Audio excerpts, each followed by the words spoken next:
Assalamualaikum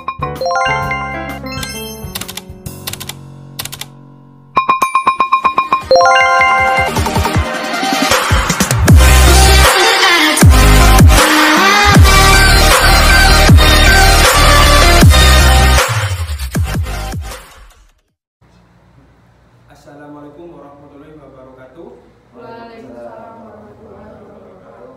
Alhamdulillah, yang terhormat Bapak Sujiasari, yang saya hormati teman-teman PPL Winhas Jember. Pada kesempatan pagi hari ini, kita teman-teman PPL dari Winhas Jember berkesempatan untuk mewawancarai salah satu penyuluh agama di kantor KUA Kecamatan Mayang. Assalamualaikum Pak Ari. Waalaikumsalam warahmatullahi wabarakatuh. Ya, pertama-tama kita berkenalan dulu dengan Bapak Ari, mungkin dapat menggunakan nama dan profilnya. Ya, nama lengkap saya itu Suji Ashari. Kalau nama lapang atau nama panggilan itu bisa dipanggil Ari, jadi mudahnya begitu. Saya berasal dari bumi Selawat, yaitu di Situbondo. Ya, alhamdulillah. Saya di sini sejak 2015 berada di KUA di Kecamatan Mayang, dan saya menjadi penyuluh KUA Kecamatan Mayang ini sejak 2019. Gitu. Istri satu, anak sudah dua, alhamdulillah. Selanjutnya untuk pendidikan dari Pak Ari sendiri. Alhamdulillah, saya pendidikan dulu di SD, waktu di rumah di SD. Habis itu langsung mondok di Pondok Pesantren Nurul Wafa, Demung Suki sana. Habis itu langsung ke MA, juga mondok di sana. Dan 2009 saya itu hijrah ke Jember. Jadi saya tahunya Jember ini sejak 2009 di sana, di Stein Jember. Karena dulu 2009 sampai 2013 itu masih stay.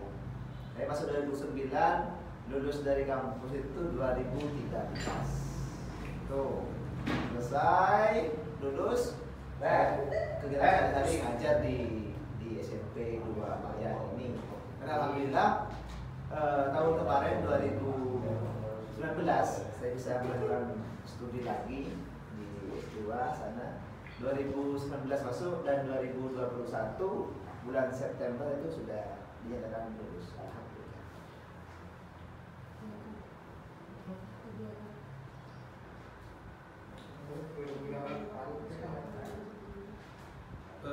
Selanjutnya untuk mungkin diceritakan awal mula Bapak Ari bisa menjadi penyuluh di KUA Mayang. Ya, awalnya itu saya dapat info dari WhatsApp teman-teman di grup itu, katanya ada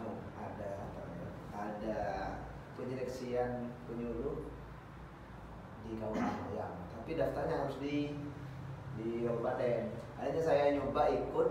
Nah, dulu yang dibutuhkan tuh PAW namanya, pengganti antar waktu gitu, PAW. Ya, pengganti antar waktu. Karena di Mayang ini dibutuhkan 2 penyuluh. Yang ada baru 6, butuh 2. Kan satu kecamatan itu tiap-tiap kecamatan kan ada 8 penyuluh.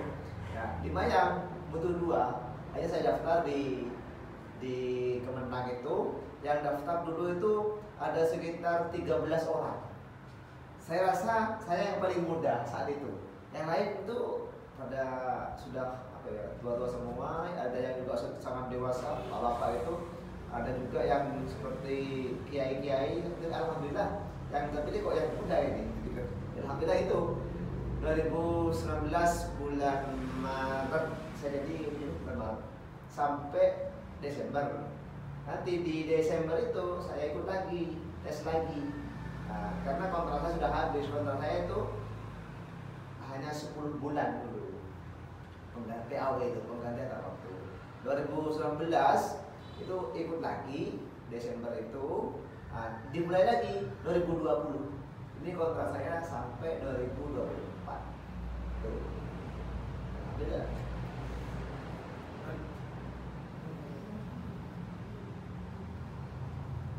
Lalu apa kegiatan Pak Ari selain menjadi penyuluh di KUA Mayang?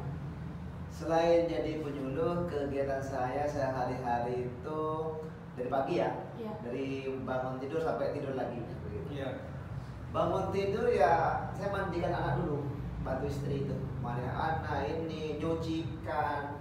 Karena kalau nyuci itu tidak hanya istri toh, tidak selalu hanya istri. Ya istri di dapur, saya di jeding nyuci pakaian, jemur dan sebagainya. Itu kalau pagi, saya dulu menyiapkan anak-anak. Paginya saya ke sekolah di sini, di sebelah ini, di SMP di Mayang ini. Ya sampai jam 1 lah. Habis itu saya pulang, sampai di rumah istirahat. Mungkin malamnya, nah malamnya itu baru saya bisa ke kelompok binaan. Karena kelompok binaan saya itu malam, nggak siang. Kalau siang itu kalau kebanyakan orang-orang itu kerja ada di pabrik, kerja di sawah dan sebagainya. Jadi pembinaan saya ke masyarakat rumah itu di binaan itu malam, habis sisa. Pak Ari kan salah satu penyuluh di KUA Mayang. Nah, itu ada 8 penyuluh di KUA Mayang. Dan itu ada 8 poin. Untuk Pak Ari sendiri ini di poin yang apa ya, Pak? Tiap-tiap kecamatan itu ada 8 penyuluh. Di antaranya ada bidang BTA, baca tulis Al-Quran, ada keluarga sakinah, ada wakaf, ada zakat, ada namanya produk halal. Yang keenam itu ada narkoba dan HIV/AIDS itu. Ada juga radikalisme dan aliran sempalan. Yang ke-8 ini ada kerukunan umat beragama. Alhamdulillah saya di penyuluh KUA Mayang ini membidangi bidang pengelolaan zakat. Berarti kita bisa tanya-tanya tentang zakat ya ini, Pak ya? Ya, insyaallah bisa.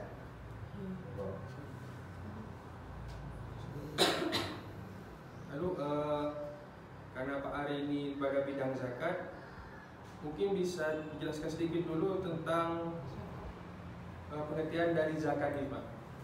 Ya, arti dari zakat secara bahasa, zakat itu artinya suci mensucikan, seperti tohar gitu. Suci mensucikan, bersih, suci mensucikan, itu zakat. Jadi zakat itu adalah harta yang kita keluarkan buat orang lain dengan niat lillahi ta'ala. Itu namanya zakat. Ada kriteria tertentu, tidak sembarang harta. Jadi harta tertentu yang dikeluarkan kepada orang-orang tertentu di hari-hari tertentu dengan masa tertentu, itu namanya zakat. Tadi kan Pak Ali menjelaskan secara singkat tentang zakat ya Pak. Ya. Untuk hukum zakat sendiri itu bagaimana Pak? Hukum zakat sesuai dengan yang ada dalam Al-Quran dan juga rukun iman, rukun Islam. Rukun Islam yang nomor 3 itu adalah zakat.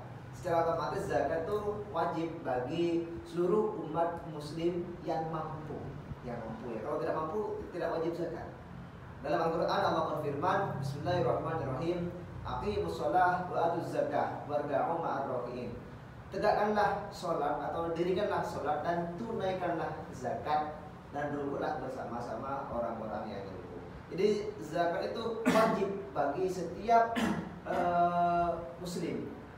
Ya, wajibnya ini wajib kalau dia mampu. Kalau dia nggak punya apa-apa, nggak punya harta, tidak wajib untuk dizakati. Itu tidak wajib untuk mengeluarkan zakat, tapi wajib untuk dizakati. Begitu. Begitu.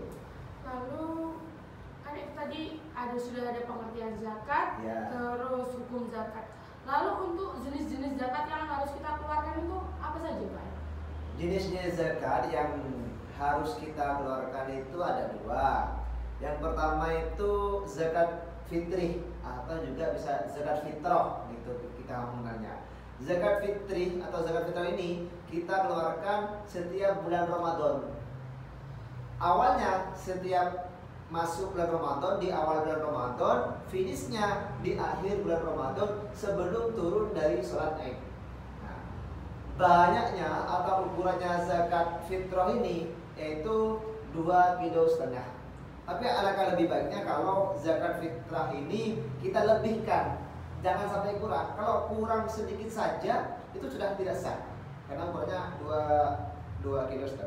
Kita anggaplah 3 kilo gitu, hitung-hitung lebihnya buat sedekah.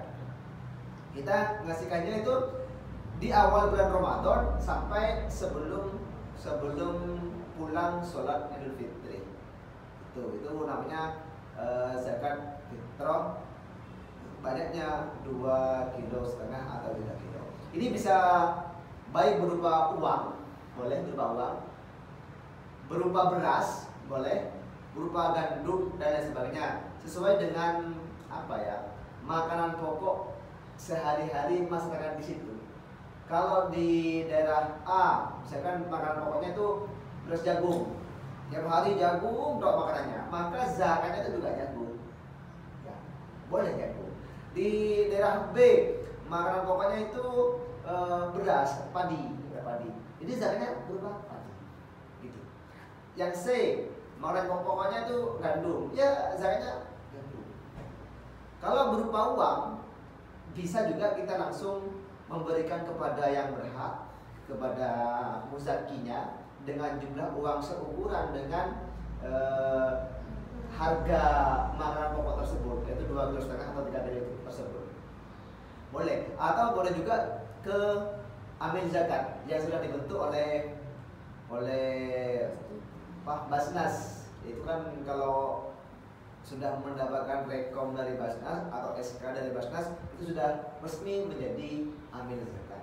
Dan alhamdulillah di KUA Mayang ini saya kemarin sempat meminta surat atau SK dari Basnas, dan alhamdulillah kami sudah mendapatkan SK dari Basnas. Nama amil zakat di KUA Mayang ini adalah Lembaga Amil Zakat Al Barokah KUA Mayang, begitu. Jadi kami sudah resmi menjadi amil karena sudah mendapatkan SK dari Basnas. Itu yang pertama ya. Jadi jenis zakat yang pertama adalah zakat fitrah atau zakat fitri. Ini wajib bagi setiap muslim, baik laki-laki maupun perempuan, ataupun bagi bayi yang baru lahir di malam hari raya Idul Fitri tersebut. Jam 5 lahir, wajib zakat. Yes. Jenis yang kedua adalah zakat mal. Zakat mal ini adalah zakat harta. Harta yang kita keluarkan itu harta yang berkembang, yang bisa bertambah-tambah banyak, seperti sapi atau kambing, terus onta, emas, dan juga harta yang lainnya. Begitu, misalnya. Terus adakah ini Pak, waktu yang bagus atau yang baik untuk melaksanakan zakat? Waktu yang baik? Ya. Kalau zakat fitrah itu emang semua waktu itu baik ya, dari awal masuk bulan Ramadan sampai sebelum itu baik. Cuman yang paling afdol ya, ada yang paling afdol itu kebanyakan orang itu di malam hari raya Idul Fitri. Kenapa? Karena masyarakat itu di hari raya Idul Fitri itu harus senang semua, kan hari raya, kan hari senang, kan hari senang-senang. Jadi di malam hari raya Idul Fitri itu kita keluarkan zakatnya. Pak, tadi kan ada 2 zakat ya, zakat fitrah dan zakat mal. Nah, lalu cara menghitung zakat mal dan zakat fitrah itu gimana Pak? Kalau zakat fitrah ya ukurannya 2,5 kilo ya, atau 3 kilo sudah. Itu toh baik berupa beras padi itu, jagung, gandum, atau berupa uang seharga makanan tersebut. Nah itu wes lah. Misalkan harga sekarang itu 1 kilonya 10.000, berarti kalau 2,5 kilo kan 25.000. Dianggaplah kita ngasihkan uang ke orang niat zakat fitrah 30.000 ya, lebihnya buat sedekah itu gak apa. Kalau zakat mal, zakat harta itu hitungannya, kalau emas ya, kalau kita punya emas itu baru masuk nisab itu kalau kita mempunyai emas 85 gram. Jadi kalau kita cincin kita di sini hanya ada 10 gram, kita belum wajib mengeluarkan zakat karena belum masuk nisab. Kalau kita punya emas itu 85 gram, ya itu sudah wajib kita mengeluarkan zakatnya. Kalau berupa perak itu insya Allah sekitar 595 gram kalau berupa perak. Begitu. Terus kalau untuk hasil panen dan ternak hewan ternak itu Pak? Kalau hasil panen ya, hasil panen gabah atau padi ya, itu sekitar ya kurang lebih 7 kintal gitu atau 8 kintal baru tuh kena kewajiban mengeluarkan zakat. Kalau di nggak nyampe 8 kintalan itu tidak wajib, tapi kita mau menzakatinya itu lebih baik. Itu kan setiap panen itu kan tidak tentu Pak. Itu dihitungnya 1 tahun atau gimana Pak? 1 tahun, ada haul 1 tahun. Berarti dari setiap 1 tahun kan ada 2 kali panen kan berarti? 2 kali panen. 2 kali panen. Ya. Kalau dalam 1 tahun itu tidak mencapai 7 kintalan lebih lah kalau berarti kita, tidak wajib? Tidak wajib. Oh gitu. Kalau untuk hewan? Kalau hewan itu kambing, insya Allah kalau nggak keliru ya, kambing itu kita harus mempunyai 40 kambing gitu. Kalau kita punya 39 kambing selama 1 tahun, kita mempunyai 39, nggak wajib masih. Kalau 40 wajib sudah. Nah, sapi, kalau kita punya sapi, kalau nggak keliru insya Allah sapi itu 30 nisabnya, 30 sapi. Kalau kita punyai 28 atau 29 belum wajib mengeluarkan zakat. Nah itu kan tadi kalau padi 7 kuintal, kambing 7 40. kintal lebih lah, berapa itu? Ya, kalau kambing 40 dan sapi 30. Lah itu kita mengeluarkan zakatnya itu berapa? Kalau kambing itu kalau sudah punya 40 kambing, zakatnya itu 1 kambing. Oh gitu. Kalau sapi ya anak sapi itu. Ya apa ya? Kalau kita zakat itu jangan pas ngepas. Misalkan zakatnya sapi itu anaknya sapi apa namanya? Kalau istilah malunya itu empe yang umur sekian gitu. Kalau bisa dilebihkan umurnya. Misalkan kita punya sapi 30 sapi gitu, ya udah zakatnya 1 sapi yang sudah super yang sudah dewasa gitu. Itu kan sudah ukuran lebih, itu tidak apa-apa, tidak masalah. Lebih baik lebih daripada kurang gitu. Pertanyaan selanjutnya, untuk tujuan zakat sendiri itu apa Pak? Tujuan zakat itu kan membantu orang. Secara otomatis kalau kita membantu orang akan membuat orang tersebut senang kan, senang atau bahagia. Jadi yang pertama mensucikan diri, karena harta yang kita miliki itu bukan milik kita sepenuhnya.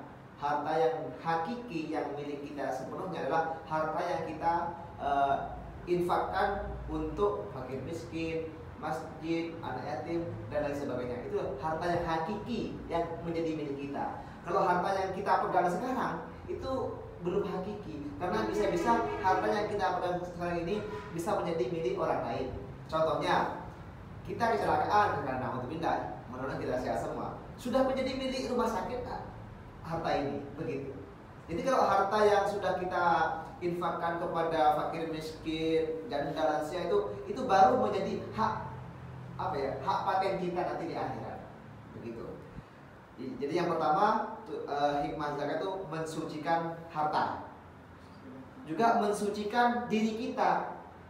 Kenapa saya bilang mensucikan diri kita? Kita itu melatih untuk bersikap dermawan, karena mayoritas sifat manusia itu tamak. Pengen A, sudah dapat A, pengen B, dapat B, pengen C. Itu sifat manusia. Jadi kita dengan berzakat kita melatih untuk tangan di atas, begitu. Dan juga bisa yang ketiga mempererat mempererat tali silaturahmi, persaudaraan. Makin akrab, makin ada hubungan batin yang erat gitu. Yang keempat, yang menciptakan suasana indah, damai gitu. Karena tercipta suasana tolong menolong. dan tolong menolong ini itu adalah anjuran dari Allah Subhanahu wa taala. Wa ta'awanu 'alal birri wat taqwa wa la ta'awanu 'alal itsmi wal 'udwan. Tolong menolong kamu dalam kebaikan dan takwa. Kebaikan ini banyak kebaikan dan takwa.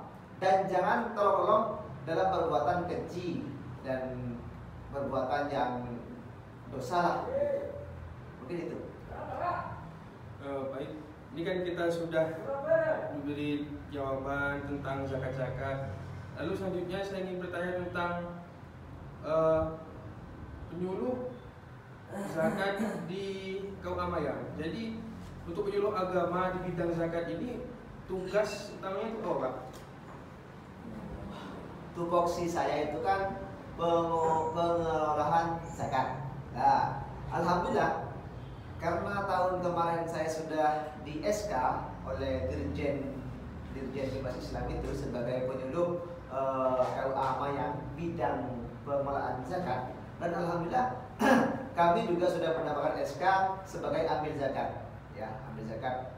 Nama amilnya itu Al Barokah LA Amayang gitu, amil zakatnya. Lembaga amil zakat Al Barokah LA Amayang gitu. Dan alhamdulillah sambil lalu kami buat terobosan-terobosan dengan cara ini HP ini. Saya mencari para donatur di daerah Jember.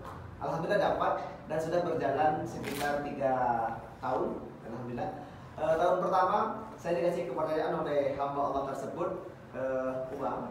Beliau pasrah kepada saya, dia niat mengeluarkan zakat mal ya sebesar 3.500.000 awal kenal cash. Nah, saya disuruh membelikan beras untuk dibagikan kepada fakir miskin dan lansia di sekitar rumah. Itu tahun 2020 ya. Tahun 2021 saya dikasih lagi sama hamba Allah tersebut itu uang 7.500.000 rupiah, sama tujuannya untuk dibagikan kepada para mustahik yang ada di sini maupun di rumah saya yang di Besuki. Dan alhamdulillah tahun 2022 ini meningkat lagi, hamba Allah tersebut itu memberikan zakat malnya kepada saya itu 12 juta cash. Nah, lalu saya berikan ke warga Mayang itu sekitar berapa ya? Sekitar berapa kilo apa? Setengah kintal kayaknya. 500 kiloan insyaallah ya. 500 kilo setengah kintal di Mayang, dan juga saya kasihkan ke orang yang di rumah saya yang di Besuki sana setengah kintal. Tak berikan beras semuanya begitu. Itu salah satu jejak digital yang sudah saya laksanakan bersama teman-teman begitu. Lalu program apa untuk kedepannya yang belum terlaksana namun sudah ada wacana? Program ke depan alias program jangka panjang saya itu saya menggali atau mencari para donatur sebanyak mungkin. Karena yang paling sulit itu adalah mencari donatur, siapa yang mau menyumbang, siapa yang mau berzakat, siapa yang mau bersedekah, itu yang paling sulit. Kalau hanya menyalurkannya, kok kayaknya semudah membuatkan telapak tangan. Itu. Karena yang paling sulit adalah mencari donaturnya, siapa yang mau menjadi donatur ke ambil zakat atau lembaga zakat di KUA Amayang, siapa A, B, C, D. Saya mencari itu. Sudah mulai mencari, mungkin dari teman-teman dari PPL Winhas ada hamba Allah yang dermawan, bisa menghubungi kami. Misalkan beliau mau berzakat, hartanya nggak tahu harus kemana saya berzakat, bisa menghubungi kami karena kami sudah mendapatkan SK langsung dari Basnas dan kami siap mentasarufkan harta tersebut kepada yang berhak begitu. Oh, Pak, berarti di seluruh KUA di Kabupaten Jember itu sudah ada lembaga amil zakatnya sendiri-sendiri nih, Pak? Belum tentu. Oh, berarti tidak Di semua. Seluruh KUA ini kalau penyuluhnya sama, ada 8, bidangnya sama, juga ada bidang pengelolaan zakat. Tapi belum tentu punya SK dari Basnas sebagai amil zakat yang resmi, begitu. Ada yang ada yang tidak ada. Mungkin ada pertanyaan lagi teman-teman. Ya. Nah, kalau sudah cukup, terima kasih Oke. Pak Ari sudah menyempatkan waktunya bersama kami, dan itulah sekian dari kami, mahasiswa di PPL Winhas Jember. Kurang lebihnya kami mohon maaf sebesar-besarnya. Kami pamit undur diri. Wassalamualaikum warahmatullahi wabarakatuh. Waalaikumsalam warahmatullahi wabarakatuh.